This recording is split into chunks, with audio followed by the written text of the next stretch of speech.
Howdy YouTube, working on a Blazer here, obviously. And wanted to show you guys how to remove the fan clutch. It's pretty easy. You don't need any special tools like some people say. For this one, all you need is a 14, what is this? I think it's a 15 inch crescent wrench. Adjustable hammer, if you will. From good old Harbor Freight.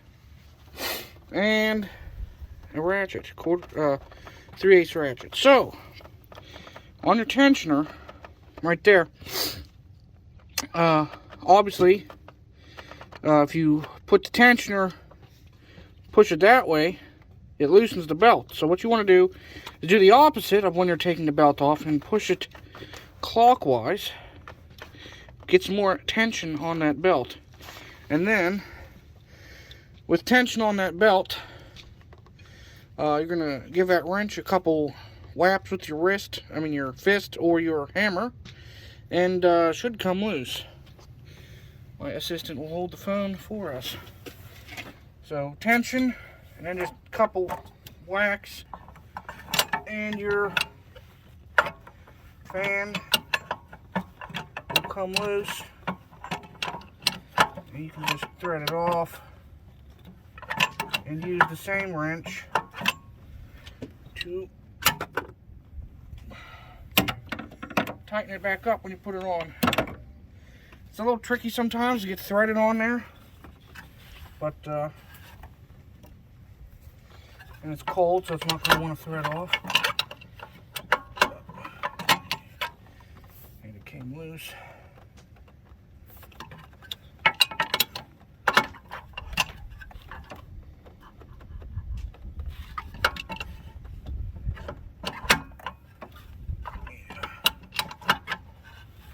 So, just take a long time and thread her off. You could also use the right size wrench if you knew what size it was, but I don't remember or know what size it is.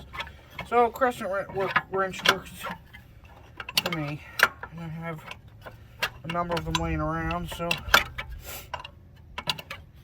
yeah, just a 15-inch crescent. Come right off. You guys get the idea. So we'll stop the video here, but that's just a quick tip on how to get your fan clutch off with a crescent wrench. I'm sure this works for other GM and engines. This is the 4.3, and I'm sure it works for other makes with similar style fan clutches. So yeah, thanks for watching. Don't forget to like, share, subscribe for more. You can follow me on social media, K30 Crazy on both Facebook and Instagram. And as I end all my videos, stay crazy and have a good one, people.